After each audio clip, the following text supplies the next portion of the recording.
Parappana ಅಗ್ರಹಾರದಲ್ಲಿ killing star Darshan ಅವರ ಬಿಂದಾಸ್ life ನಿನ್ನೆ ರಿವೀಲ್ ಆದಂತಹ ಫೋಟೋ ಮತ್ತು ವಿಡಿಯೋ ಆತ ಅಲ್ಲಿ ಎಷ್ಟು ವೈಭೋಗದ ಜೀವನವನ್ನು ಅನುಭವಿಸ್ತಾ ಇದ್ದಾನೆ ಅಂತಕ್ಕಂಥದ್ದು ಪ್ರತಿಯೊಬ್ಬರಿಗೂ ಗೊತ್ತಾಗಿ ಹೌದಾ ಜೈಲಲ್ಲೂ ಇಷ್ಟೆಲ್ಲ ವ್ಯವಸ್ಥೆ ಇರುತ್ತಾ ಅಂತ ಜನ ಮೂಗು ಮೇಲೆ ಬೆರಳಿಟ್ಕೊಂಡಿದ್ದಾರೆ. ಆದರೆ ಇಂಥ ಸೌಲಭ್ಯ ಎಲ್ರಿಗೂ ಕೂಡ ಸಿಗಲ್ಲ. ಆದರೆ ಈ ವಿಚಾರ ಗೊತ್ತಾದ ಬಳಿಕ ನಿಜಕ್ಕೂ ಪೊಲೀಸ್ ಇಲಾಖೆ ಅಂತೂ ಅಕ್ಷರಶಃ ಎಚ್ಚೆತ್ಕೊಂಡಿದೆ ಅಂತ ಹೇಳಬೇಕು. ಯಾಕೆಂದರೆ ರಿಪೋರ್ಟ್ ಮಾಡಬೇಕಲ್ಲ ಸರ್ಕಾರಕ್ಕೆ. ಆ ನಿಟ್ಟಿನಲ್ಲಿ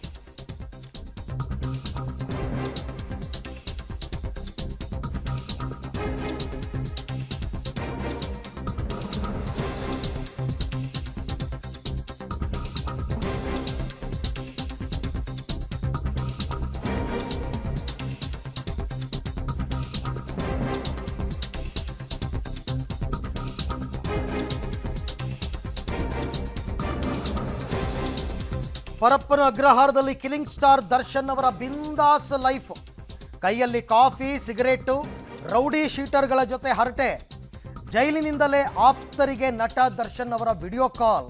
ಎಲ್ಲ ವಿವಾದ ಈಗ ಜೈಲಧಿಕಾರಿಗಳ ಸುತ್ತಕೋತಾ ಇದೆ. ಈ ಹಿನ್ನೆಲೆಯಲ್ಲಿ ಗೃಹ ಸಚಿವ ಪರಮೇಶ್ವರನ್ನ ಭೇಟಿ ಮಾಡಿದ್ದಾರೆ ಬೆಂಗಳೂರು ಪೊಲೀಸ್ ಕಮಿಷನರ್. ಭೇಟಿಯಾಗಿ ಘಟನೆ ಬಗ್ಗೆ ವಿವರಣೆಯನ್ನು ಕೊಡ್ತಾ ಇದ್ದಾರೆ ಕಮಿಷನರ್ ದಯಾನಂದ್ ಅವರು. ರಾತ್ರಿಯೇ ದೂರವಾಣಿ ಮೂಲಕ ಮಾಹಿತಿಯನ್ನು ಪಡೆದಿದ್ದರು ಪರಮೇಶ್ವರ್ ಅವರು. ಯಾಕೆಂದರೆ ಪರಮೇಶ್ವರ್ ಅವರೇ 2-3 ಸರ್ತಿ ಹೇಳಿದ್ರು, ಇಲ್ಲ ದರ್ಶನ್ಗೆ ಯಾವ VIP ಟ್ರೀಟ್ಮೆಂಟು ಕೊಡ್ತಾ ಇಲ್ಲ, ಓರ್ವ ಸಾಮಾನ್ಯ ಕೈದಿಯಂತೆ ಅವರು ಜೈಲಿನಲ್ಲಿದ್ದಾರೆ ಅಂತ. ಈಗೇನು ಹೇಳ್ತಾರೆ ಗೃಹ ಸಚಿವರು? ದಯಾನಂದ್ ಜೊತೆ ಕಾನೂನು ಸುವ್ಯವಸ್ಥೆ ADGP ಹಿತೇಂದ್ರ ಅವರು ಕೂಡ ಭೇಟಿ ಕೊಟ್ಟಿದ್ದಾರೆ. ಗೃಹ ಸಚಿವರಿಗೆ ಎಲ್ಲ ವಿಚಾರಗಳ ಬಗ್ಗೆ ವಿವರಣೆಯನ್ನು ಕೊಡ್ತಾ ಇದ್ದಾರೆ. ಏನು ವಿವರಣೆ ಕೊಡ್ತಾರ್ರಿ? ನಮ್ಮ ಅಧಿಕಾರಿಗಳ ನಿರ್ಲಕ್ಷ್ಯದಿಂದ ಹೀಗಾಗ್ಬಿಟ್ಟಿದೆ ಅಷ್ಟೇ ತಾನೇ, ಅವ್ರ ವಿರುದ್ಧ ಒಂದು ಡಿಪಾರ್ಟ್ಮೆಂಟಲ್ಲಿ ಎನ್ಕ್ವೈರಿ ಮಾಡಿಸ್ತೀನಿ, ಅಲ್ಲಿ ತನಕ ಅವ್ರನ್ನ ಸಸ್ಪೆಂಡ್ ಮಾಡ್ತೀನಿ. ಅಬ್ಬಬ್ಬ ಅಂದರೆ ಒಂದು ಸಸ್ಪೆಂಡ್ ಮಾಡ್ಬೋದು ಅಷ್ಟೇ. ಬಟ್ ಒಂದು ಹೇಳ್ತೀನಿ, ಜೈಲುಗಳಲ್ಲಿ ಕೆಲಸ ಮಾಡುವ ಸಿಬ್ಬಂದಿಗಾಗಲಿ ಪೊಲೀಸ್ ಇಲಾಖೆಯವ್ರಿಗಾಗಲಿ ಇದು ಆಶ್ಚರ್ಯಕರ ವಿಚಾರನೇ ಅಲ್ಲ. ಆಶ್ಚರ್ಯ ಪಡಬೇಕಾಗಿರೋದು ನಾವು ಮತ್ತು ಜನಸಾಮಾನ್ಯರು. ಯಾಕೆಂದರೆ ಅವ್ರಿಗೆಲ್ಲ ಗೊತ್ತು, ಇದು ಕಾಮನ್. ಜಯಲಲಿತಾ ಅವರ ಆಪ್ತೆ ಶಶಿಕಲಾ ಪರಪ್ಪನ ಅಗ್ರಹಾರದಲ್ಲಿದ್ದಾಗ ಎಷ್ಟೆಲ್ಲ ವಿಚಾರಗಳು ಇಶ್ಯೂಗಳಾಗಿತ್ತೇಳಿ.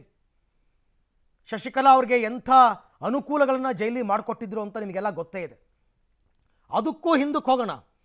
ಕರೀಂಲಾಲಾ ತೆಲಗಿ ಛಾಪಾಕಾಗದ ಹಗರಣದ ರೂವಾರಿ, ಆತನಿಗೂ ಕೂಡ ಇದೇ ರೀತಿಯಾದಂತಹ ಸೌಲಭ್ಯಗಳನ್ನ ಕೊಟ್ಟಿದ್ರು ಅಂತ ಆಗಲೂ ಮಾತುಗಳು ಕೇಳಿಬರ್ತಾ ಇತ್ತು. ಆದರೆ ಈಗ ನಾವು ಸಾಕ್ಷಿ ಸಮೇತ ನೋಡ್ತಾ ಇದ್ದೀವಿ. ಕಾಸಿದ್ದವನೇ ಬಾಸು. ಎಲ್ಲ ಕಡೆ ಇದು ಸಾರ್ವಕಾಲಿಕ ಸತ್ಯ. ದುಡ್ಡೊಂದಿದೆ, ನೇಮು ಫೇಮು ಇದೆ ಅಂತಂದರೆ ನಿಮಗೆ ಜೈಲಾದ್ರೇನು ಮನೆ ಆದ್ರೇನು ಎಲ್ಲ ಸೌಲಭ್ಯಗಳು ಸಿಗುತ್ತೆ. ಫಸ್ಟ್ ಆಫ್ ಆಲ್ ವಿಚಾರಣಾಧೀನ ಖೈದಿಗೆ, ಅದರಲ್ಲೂ ಜೈಲಿನಲ್ಲಿ ಖೈದಿ ಆಗಲಿ ವಿಚಾರಣಾಧೀನ ಖೈದಿ ಆಗಲಿ, ಸಿಗರೇಟು, ಮಾದಕ ವಸ್ತುಗಳು, ಮದ್ಯ ಇದ್ಯಾವುದೂ ಸಿಗಬಾರ್ದು, ಕೊಡಲ್ಲ. ಯಾಕೆ ಅಂದರೆ ಆ ಥರ ಚಟಾಗಿಟ ಏನಾದರೂ ಇದ್ದರೆ ಒಬ್ಬ ವ್ಯಕ್ತಿಗೆ ಅಟ್ಲೀಸ್ಟ್ ಜೈಲಲ್ಲಾದರೂ ಅದನ್ನು ಬಿಟ್ಬಿಡ್ಲಿ ಅಂತ ಕೊಡಲ್ಲ. ಆದರೆ ಇಲ್ಲಿ ಹಂಗಲ್ವಂತೆ. ಸಿಗರೇಟು ಸಿಗುತ್ತೆ, ದುಡ್ಡು ಕೊಟ್ಟರೆ ಎಲ್ಲ ಸಿಗುತ್ತೆ. ಅಲ್ಲಿ ನೋಡಿ ದರ್ಶನ್ ಕೈಯಲ್ಲಿ ಎಷ್ಟು ಬಿಂದಾಸಾಗಿ ಆತ ಸಿಗರೇಟ್ ಹಿಡ್ಕೊಂಡು ನಾನು ಜೈಲಲ್ಲಿದ್ದೀನಿ ಅಂತಕ್ಕಂಥ ಕನಿಷ್ಠ ಪಶ್ಚಾತ್ತಾಪ ಕೂಡ ಆತನಿಗಿಲ್ಲ. ಹಾಗಿದ್ದಾರೆ. ಈ ಎಲ್ಲ ವಿಚಾರಕ್ಕೆ ಸಂಬಂಧಪಟ್ಟಂತೆ ಮಾಹಿತಿ ಪಡ್ಕೊಳ್ಳೋಣ. ನನ್ನ ಇಬ್ಬರು ಪ್ರತಿನಿಧಿಗಳು ನನ್ನ ಜೊತೆ ಇವಾಗ ನೇರ ಸಂಪರ್ಕದಲ್ಲಿದ್ದಾರೆ, ಶ್ರೀನಿವಾಸ್ ಮತ್ತು ಉಮೇಶ್. ಮೊದಲಿಗೆ ಶ್ರೀನಿವಾಸ್ ಅವ್ರನ್ನ ಮಾತನಾಡಿಸ್ಬಿಡ್ತೀನಿ. ಶ್ರೀನಿವಾಸ್, ಈಗಾಗಲೇ ಕಮಿಷನರ್ ದಯಾನಂದ್ ಅವರು ಮತ್ತು ಸುವ್ಯವಸ್ಥೆ ADGP ಹಿತೇಂದ್ರ ಗೃಹ ಸಚಿವರನ್ನ ಭೇಟಿಯಾಗಿ ವರದಿ ಒಪ್ಪಿಸಿದ್ದಾರೆ. ನನಗೆ ಕುತೂಹಲ ಏನು ಗೊತ್ತಾ, ಏನು ವರದಿ ಒಪ್ಪಿಸ್ತಾರೆ? ಅಬ್ಬಬ್ಬ ಅಂದರೆ ನಮ್ಮ ಜೈಲು ಸಿಬ್ಬಂದಿಯ ನಿರ್ಲಕ್ಷ್ಯದಿಂದ ಹೀಗಾಗಿದೆ, ಅವ್ರ ಮೇಲೆ ಕ್ರಮ ತಗೋತೀವಿ, ಇಷ್ಟು ಮಾತ್ರ ಹೇಳ್ಬೋದು ಅಂತ ಅಂದ್ಕೊಂಡಿದ್ದೀನಿ. ಏನು ಹೇಳ್ತೀರಾ ಇದ್ರ ಬಗ್ಗೆ? ಅರವಿಂದ್, ಹೌದು. ಅದರ ಜೊತೆಗೆ ಈ ಒಂದು ಘಟನೆ ಆಗಲಿಕ್ಕೆ ಏನೆಲ್ಲ ಕಾರಣಗಳು ಅನ್ನುವಂತಹ ಪ್ರಾಥಮಿಕ ವರದಿಯನ್ನ ಕಮಿಷನರ್ ಅವರು ಗೃಹ ಸಚಿವರಿಗೆ ಕೊಟ್ಟಿದ್ದಾರೆ ಅನ್ನುವಂಥದ್ದು. ನಿನ್ನೆಯೇ ಗೃಹ ಸಚಿವರು ದೂರವಾಣಿ ಕರೆಯ ಮೂಲಕ ಈ ಒಂದು ಘಟನೆಗಳ ಬಗ್ಗೆ ಮಾಹಿತಿಗಳನ್ನ ಪಡ್ಕೊಂಡಿದ್ದಾರೆ. ಅದರ ಮುಂದುವರೆದ ಭಾಗವಾಗಿ ಸಹಜವಾಗಿ, ಯಾಕಂದ್ರೆ 2-3 ಬಾರಿ ಗೃಹ ಸಚಿವರು ಹೇಳಿದ್ರು ದರ್ಶನ್ಗೆ ಯಾವುದೇ ರೀತಿಯಾದಂತಹ ರಾಜಾತಿಥ್ಯವನ್ನ ಕೊಡ್ತಿಲ್ಲ, ಸಾಮಾನ್ಯ ಕೈದಿಗಳು ಯಾವ ರೀತಿಯಾಗಿದ್ದಾರೋ ಅದೇ ರೀತಿ ಅವ್ರನ್ನ ಟ್ರೀಟ್ ಮಾಡ್ತಿದ್ದೀವಿ ಅಂತ. ಆದ್ರೆ ನಿನ್ನೆ ರಿಲೀಸ್ ಆದಂತಹ ಫೋಟೋದಿಂದ ಗೃಹ ಸಚಿವರು ಹೇಳಿದ್ದು ಉಲ್ಟಾ ಅನ್ನುವಂತಹ ಪರಿಸ್ಥಿತಿ ವರದಿಗಳು ನಿರ್ಮಾಣವಾಗಿದ್ದಾವೆ. ಹಾಗಾಗಿ ಮುಂದಿನ ಕ್ರಮಗಳು ಏನಾಗಬೇಕು ಅನ್ನುವಂಥದ್ದು ನೀವು ಹೇಳಿದಾಗೆ ಹೌದು, ಒಂದು ತನಿಖೆಯನ್ನ ಎನ್ಕ್ವೈರಿಯನ್ನ ಕಂಡಕ್ಟ್ ಮಾಡ್ಬೋದು. ಅದಾದ ನಂತರ ಅಲ್ಲಿವರೆಗೂ ಯಾರಾದರೂ ಒಬ್ಬರು ಅಧಿಕಾರಿಗಳನ್ನ ಮೂಗು ಸವರಲಿಕ್ಕೆ ಅಮಾನತು ಮಾಡ್ಬೋದು. ಅದನ್ನ ಬಿಟ್ಟರು ಈ ವ್ಯವಸ್ಥೆ ಜೈಲಿನಲ್ಲಿ ಇವತ್ತು ಹೊಸದಲ್ಲ, ಅನೇಕ ವರ್ಷಗಳಿಂದ ಈ ವ್ಯವಸ್ಥೆಗಳು ಬರ್ತಿದ್ದಾವೆ. ಆದ್ರೂ ಕೂಡ ಕ್ರಮಗಳನ್ನು ತೆಗೆದುಕೊಳ್ಳುವಂತ ನಿಟ್ಟಿನಲ್ಲಿ ಸರ್ಕಾರ ಗೃಹ ಇಲಾಖೆ ಮಾಡ್ತಿಲ್ಲ. ಹಾಗಾಗಿ ಇವತ್ತು ಕಮಿಷನರ್ ಅವರು ಭೇಟಿಯಾಗಿ ಯಾವೆಲ್ಲ ಈ ಘಟನೆಗಳಿಗೆ ಯಾವ ರೀತಿ ಆಯಿತು ಅನ್ನುವಂತಹ ಪ್ರಾಥಮಿಕ ವರದಿಗಳನ್ನ ಗೃಹ ಸಚಿವರಿಗೆ ಕೊಟ್ಟಿದ್ದಾರೆ. ಮುಂದಿನ ತನಿಖೆಗಳ ಬಳಿಕ ಯಾವ ಕ್ರಮಗಳಾಗಬೇಕು ಮತ್ತೆ ಏನು ಕ್ರಮಗಳ ಅವಶ್ಯಕತೆ ಇದೆ ಅನ್ನುವಂಥದ್ದನ್ನ ಬಹುಶಃ ಸರ್ಕಾರ ತೆಗೆದುಕೊಳ್ಬಹುದು. ಆದರೆ ಸರ್ಕಾರಕ್ಕೆ ಈ ಒಂದು ಘಟನೆ ದೊಡ್ಡ ಮುಜುಗರವನ್ನು ತಂದೊಡ್ಡಿದೆ. ಹಾಗಾಗಿ ಮುಂದಿನ ಕ್ರಮಗಳು ಯಾವ ರೀತಿ ಆಗಿರಬೇಕು ಅನ್ನುವಂತಹ ವಿಚಾರವಾಗಿ ಕಮಿಷನರ್ ಅವರು ಪರಮೇಶ್ವರ್ ಅವರ ಜೊತೆ ಮಾತನಾಡಿದ್ದಾರೆ. ಸೊ ಪರಮೇಶ್ವರ್ ಅವರು ಯಾವ ರೀತಿಯಾಗಿ ಇದಕ್ಕೆ ರಿಯಾಕ್ಟ್ ಮಾಡ್ತಾರೆ, ಅವರ ಆದೇಶಗಳೇನು ಅನ್ನುವಂಥದ್ದು ಬಹುಶಃ ಇನ್ನು ಕೆಲವೇ ಕ್ಷಣಗಳಲ್ಲಿ ಗೊತ್ತಾಗುತ್ತೆ. ಸೊ ಹೀಗಂತೂ ಪ್ರಾಥಮಿಕ ವರದಿಯನ್ನ ನಗರ ಪೊಲೀಸ್ ಆಯುಕ್ತರು ಗೃಹ ಸಚಿವರಿಗೆ ಕೊಟ್ಟಿರುವಂತದ್ದು. ರೈಟ್ ಶ್ರೀನಿವಾಸ್, ಥ್ಯಾಂಕ್ ಯು ತಮ್ಮೆಲ್ಲ ಮಾಹಿತಿಗೆ. ಅದಕ್ಕೆ ಹೋಮ್ ಮಿನಿಸ್ಟರ್ ಇನ್ನೂ ಕೂಡ ರಿಯಾಕ್ಟ್ ಮಾಡಿಲ್ಲ. ನಿನ್ನೆ ಮಧ್ಯಾಹ್ನ 3 ಗಂಟೆಗೆ ಈ ಸುದ್ದಿ ಬ್ರೇಕ್ ಆಯಿತು. ರಾಜ್ಯದ ಜನ ದರ್ಶನ್ ಅವರ ಅವತಾರಗಳನ್ನು ನೋಡಿದ್ದಾಯಿತು. ನಿನ್ನೆ 3 ಗಂಟೆಯಿಂದ ಇಲ್ಲಿ ತನಕ ಹೋಮ್ ಮಿನಿಸ್ಟರ್ ಒಂದು ರಿಯಾಕ್ಷನ್ ಕೊಟ್ಟಿಲ್ಲ. ಈ ಹಿಂದೆ ಹಲವಾರು ಬಾರಿ ಹೋಮ್ ಮಿನಿಸ್ಟರ್ ಹೇಳಿದರು, ಇಲ್ಲ ಓರ್ವ ಸಾಮಾನ್ಯ ಖೈದಿಯಂತೆ ದರ್ಶನ್ನ ನೋಡ್ಕೊಳ್ತಾ ಇದ್ದಾರೆ, ಅವ್ರಿಗೆ ಯಾವ ವಿಶೇಷ ಸವಲತ್ತು ಇಲ್ಲ ಅಂತ. ಈಗೇನು ಹೇಳ್ತಾರೆ ಸಾಹೇಬರು? ಈಗೇನು ಹೇಳ್ತಾರೆ? ದಯಾನಂದ್ ಅವ್ರು ಬಂದಿರ್ಬೋದು, ಕಮಿಷನರ್ ಅವರು, ಹಿತೇಂದ್ರ ಅವ್ರು ಬಂದಿರ್ಬೋದು, ರಿಪೋರ್ಟ್ ಕೊಟ್ಟಿರ್ಬೋದು, ಎಲ್ಲ ಓಕೆ ಸಾಹೇಬ್ರೆ. ಈ ಥರದ ಫೆಸಿಲಿಟಿಯನ್ನು ನೀವು ಓರ್ವ ಸಾಮಾನ್ಯ ಖೈದಿಗೂ ಕೊಡ್ತೀರಾ? ನಮ್ಮಲ್ಲಿ ಶಿಕ್ಷೆಯ ಸ್ವರೂಪ ಇರ್ತಕ್ಕಂಥದ್ದು ಮನಪರಿವರ್ತನೆ ಆಗಬೇಕು ಅಂತ. ಮನಪರಿವರ್ತನೆ ಆದಂಗೆ ಕಾಣಿಸ್ತಾ ಇಲ್ಲ ಇಲ್ಲಿ. ದರ್ಶನ್ ಅವರ ಒಡನಾಟ ಇರ್ತಕ್ಕಂಥದ್ದೇ ಎಲ್ಲ ರೌಡಿ ಶೀಟರ್ಗಳ ಜೊತೆ. ಇದನ್ನು ನೋಡಿದ್ರೆ ಅವರು ಬದಲಾಗಿದ್ದಾರೆ, ಧ್ಯಾನವನ್ನು ಮಾಡ್ತಾರೆ, ಮಾನಸಿಕ ಖಿನ್ನತೆಗೆ ಒಳಗಾಗಿದ್ದಾರೆ. ಇದೆಲ್ಲ ಸುಳ್ಳು. ಜೈಲಿನಲ್ಲಿ ದರ್ಶನ್ಗೆ ರಾಜಾತಿಥ್ಯವನ್ನು ಕೊಡಲಾಗ್ತಾ ಇದೆ. ಈ ನಡುವೆ ದರ್ಶನ್ಗೆ ಕಾದಿದೆಯಾ ಮತ್ತೊಂದು ಕಂಟಕ ಅಂತ. ಘಟನೆ ಬಗ್ಗೆ ದರ್ಶನ್ ಮೇಲೆ ಮತ್ತೊಂದು ಕೇಸ್ ಸಾಧ್ಯತೆ ಅಲ್ಲ, ಆಗ್ತಾರೆ. ಇನ್ನೊಂದು FIR ಆಗುತ್ತೆ. ದರ್ಶನ್ ವಿಲ್ಸನ್ ಗಾರ್ಡನ್ ನಾಗ, ಕುಳ್ಳ ಸೀನಾ ಮತ್ತು ದರ್ಶನ್ ಮ್ಯಾನೇಜರ್ ನಾಗರಾಜ್ ಆ ಫೋಟೋದಲ್ಲಿ ಕೂತಿದ್ರಲ್ಲ ಟೀಪಾಯಿ ಮುಂದೆ. ಆಮೇಲೆ ರೌಡಿ ಶೀಟರ್ಗಳಾದ ಧರ್ಮ ಮತ್ತು ಸತ್ಯ. ಧರ್ಮ ಜೈಲಲ್ಲೇ ಇದ್ದಾನೆ, ಸತ್ಯ ಹೊರಗಡೆ ಇದ್ದಾನೆ. ಹಿರಿಯ ಅಧಿಕಾರಿಗಳ ಸೂಚನೆಗೆ ಕಾಯ್ತಾ ಇದ್ದಾರೆ ಪರಪ್ಪನ ಅಗ್ರಹಾರದ ಪೊಲೀಸರು. ಕರ್ತವ್ಯ ಲೋಪದ ಹಿನ್ನೆಲೆಯಲ್ಲಿ ಜೈಲಧಿಕಾರಿಗಳ ಮೇಲೂ ಕೂಡ ಕೇಸ್ ಬೀಳ್ತಕ್ಕಂಥ ಸಾಧ್ಯತೆ ಇದೆ.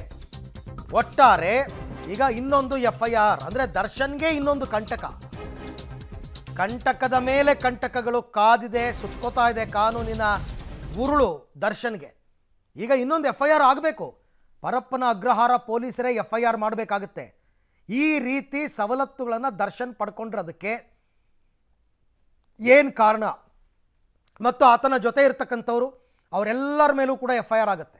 ಈ ಬಗ್ಗೆ ಮತ್ತಷ್ಟು ಮಾಹಿತಿ ನನ್ನ ಕೊಲೀಗ್ ಉಮೇಶ್ ಅವರಿಂದ ಪಡ್ಕೊಂಡ್ಬಿಡ್ತೀನಿ. ಉಮೇಶ್, ಈಗ ಸಾಧ್ಯತೆ ಅಲ್ಲ ನನ್ನ ಪ್ರಕಾರ 100% ಈ ವಿಚಾರದಲ್ಲಿ ದರ್ಶನ್ಗೆ ರಾಜಾತಿಥ್ಯ ಸಿಕ್ಕಿರೋ ವಿಚಾರದಲ್ಲಿ ಇನ್ನೊಂದು FIR ಆಗಲೇಬೇಕು.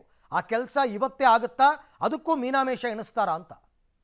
ಅರವಿಂದ್, ಇಲ್ಲಿ 2 ವಿಚಾರಗಳು. ಒಂದು ಅಂದರೆ ದರ್ಶನ್ಗೆ ರಾಜಾತಿಥ್ಯ ಕೊಟ್ಟ ಪ್ರಕರಣದಲ್ಲಿ ಈಗಾಗಲೇ ಜೈಲಧಿಕಾರಿಗಳು ಕೂಡ ಆಂತರಿಕವಾಗಿ ತನಿಖೆ ನಡೆಸ್ತಾ ಇರುವಂಥದ್ದು. ಯಾವ ರೀತಿಯಾಗಿ ಘಟನೆ ನಡೆಯಿತು, ಯಾರು ಇವ್ರಿಗೆ ರಾಜಾತಿಥ್ಯಕ್ಕೆ ಅವಕಾಶ ಕೊಟ್ಟರು ಅನ್ನೋ ನಿಟ್ಟಿನಲ್ಲಿ ಇಬ್ಬರು ಜೈಲಾಧಿಕಾರಿಗಳ ನೇತೃತ್ವದಲ್ಲಿ ತನಿಖೆ ನಡೆಸಿ 15 ದಿನಗಳ ಒಳಗಾಗಿ ರಿಪೋರ್ಟ್ ನೀಡುವಂತೆ ಈಗಾಗಲೇ DG ಹೇಳಿರುವಂಥದ್ದು. ಅದ್ರ ಮಧ್ಯದಲ್ಲೇ ಮತ್ತೊಂದು ಕಡೆ ಜೈಲಾಧಿಕಾರಿಗಳು ಕೂಡ ತನ್ನ ತೂಗುಗತಿಯಿಂದ ಪಾರಾಗೋದಕ್ಕೆ, ಅಂದರೆ ಇವ್ರು ನಮ್ಮ ಗಮನಕ್ಕೆ ತರದಾನೆ ಇಂಥ ಘಟನೆಗಳು ನಡೆದಿದ್ದಾವೆ, ಜೈಲಿನ ನಿಯಮಾವಳಿಗಳನ್ನ ಉಲ್ಲಂಘನೆ ಮಾಡಿದ್ದಾರೆ ಅನ್ನೋ ನಿಟ್ಟಿನಲ್ಲಿ ಪರಪ್ಪನ ಅಗ್ರಹಾರ ಜೈಲಿಗೆ ಜೈಲಾಧಿಕಾರಿಗಳೇ ದೂರು ನೀಡೋದು ಕೂಡ ಈಗ ಪ್ಲಾನ್ ಮಾಡ್ಕೊಂಡಿದ್ದಾರೆ ಅನ್ನೋ ಮಾಹಿತಿ ಸಿಗ್ತಾ ಇರುವಂಥದ್ದು. ಹಿರಿಯ ಅಧಿಕಾರಿಗಳ ಸೂಚನೆಗೆ ಕಾಯ್ತಾ ಇರುವಂಥದ್ದಂದರೆ ಯಾವ ರೀತಿಯಾಗಿ ದೂರು ಕೊಡಬೇಕು ಅನ್ನೋ ನಿಟ್ಟಿನಲ್ಲಿ ಅವರ ಸೂಚನೆ ಬಂದ ನಂತರದಲ್ಲಿ ಜೈಲಧಿಕಾರಿಗಳೇ ಖುದ್ದು ಪರಪ್ಪನ ಅಗ್ರಹಾರ ಜೈಲಿಗೆ ನಟ ದರ್ಶನ್ ಈ ರೀತಿಯಾಗಿ ಜೈಲಿನ ನಿಯಮಾವಳಿಗಳನ್ನ ಉಲ್ಲಂಘನೆ ಮಾಡಿದ್ದಾರೆ, ವಿರುದ್ಧ ಕ್ರಮ ಕೈಗೊಳ್ಳಬೇಕು ಅಂತೇಳಿ ಮತ್ತೊಂದು FIR ದಾಖಲು ಮಾಡ್ಕೋತಾರೆ. ಈ ಸಂಬಂಧಪಟ್ಟ ಹಾಗೆ ಈಗಾಗಲೇ ಪೊಲೀಸರು ಮತ್ತು ಈ ಜೈಲಧಿಕಾರಿಗಳು ಕೂಡ